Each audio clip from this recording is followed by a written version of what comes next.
Hi ಎಲ್ರಿಗೂ ನಮಸ್ಕಾರ. ನಾನಿವತ್ತು ಸಮ್ಮರ್ ಸ್ಪೆಷಲ್ ಕೂಲ್ ಪುಡಿಂಗ್ ಹೇಗೆ ಮಾಡೋದು ಅಂತ ತಿಳಿಸ್ಕೊಡ್ತೀನಿ. Easy ingredients. ಇದು ಬಂದು ಗೋಂದ್ ಕತೀರ ಅಂತ.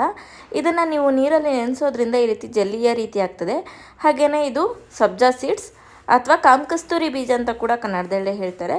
ಇದನ್ನು 1 ಟೇಬಲ್ ಸ್ಪೂನಷ್ಟು ನೀರಲ್ಲಿ ಒಂದು 5ರಿಂದ 10 ನಿಮಿಷ ನೆನೆಸಿದ್ರೆ ಸಾಕು. ಈ ರೀತಿ ಫ್ಲಫಿಯಾಗಿ ಇದು ರೆಡಿ ಆಗುತ್ತೆ. ಸೊ ಈ ಗೋಂದ್ ಕತೀರ ಬಂದುಬಿಟ್ಟು ಈ ರೀತಿಯಾಗಿರುತ್ತೆ. ನಾರ್ಮಲ್ ಗೋಂದಿಗೂ ಈ ಗೋಂದಿಗೂ ತುಂಬ ವ್ಯತ್ಯಾಸ ಇರುತ್ತೆ. ನಾವಿದನ್ನು ಸಮ್ಮರ್ ಸೀಸನಲ್ಲಿ ಬಳಸುವಂತಹ ಗೋಂದಿದು. ನೀವು ಸೂಪರ್ ಮಾರ್ಕೆಟ್ಗಳಲ್ಲಿ ಗೋಂದ್ ಕತೀರ ಅಂತ ಕೇಳಿದರೆ ಕೊಡ್ತಾರೆ. ಉಂಡೆ ಕಟ್ಟುವ ಗೋಂದ್ ಅಥವಾ ಅಂಟೇನಿರುತ್ತೆ ಅದು ಬೇರೆ, ಇದು ಬೇರೆ. ಇದನ್ನು ಒಂದು 5ರಿಂದ 6 ಪೀಸ್ ನೀವು ಓವರ್ನೈಟ್ ಅಥವಾ ಒಂದು 5ರಿಂದ 6 ಗಂಟೆ ನೀರಲ್ಲಿ ನೆನೆಸಿದರೆ ಈ ರೀತಿ ಇದು ಜಲ್ಲಿ ರೀತಿ ಇದು ಪರಿವರ್ತನೆಯಾಗುತ್ತೆ. ಇದು ದೇಹವನ್ನು ತುಂಬ ತಂಪಾಗಿರಿಸುತ್ತೆ. ಬಾಡಿಯಲ್ಲಿರುವಂಥ ಎಕ್ಸಸ್ ಹೀಟ್ನ ಇದು ಹೊರಗಡೆ ಹಾಕುತ್ತೆ.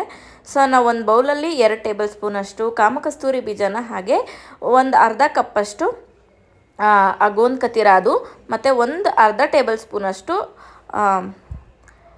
ರೋಸ್ ಪೆಟಲ್ಸ್ದು ಗುಲ್ಕನ್ನ ತಗೊಂಡಿದ್ದೀನಿ. ನೀವು ಗುಲ್ಕನ್ ಬದಲಿಗೆ ಬೆಲ್ಲ ಅಥವಾ ಸಕ್ಕರೆನ ತಗೋಬಹುದು. ಅದಕ್ಕೆ ನಾನು ಚಿಲ್ಡ್ ಮಿಲ್ಕ್ನ ಒಂದು 1/2 ಕಪ್ ಹಾಕಿದ್ದೀನಿ. ಇದಕ್ಕೆ ನೀವು ಬಾದಾಮಿ, ಗೋಡಂಬಿ, ದ್ರಾಕ್ಷಿ, ಡ್ರೈ ಫ್ರೂಟ್ಸ್ ಕೂಡ ಆ್ಯಡ್ ಮಾಡ್ಬೋದು. ಬಟ್ ನಾನು ತುಂಬ ಸಿಂಪಲ್ಲಾಗಿ ತುಂಬ ಈಸಿಯಾಗಿ ಮಾಡಿದ್ದೀನಿ. ನೀವು ಡಯಾಬಿಟಿಸ್ ಅಥವಾ ಡಯಾಬಿಟಿಕ್ ಪೇಷಂಟ್ ಇದ್ದರೆ, ಡಯಾಬಿಟಿಸ್ ಇದ್ದರೆ ನೀವು ಗುಲ್ಕನ್ನ ನೋಡಿಕೊಂಡು ಆ್ಯಡ್ ಮಾಡ್ಕೊಳ್ಳಿ.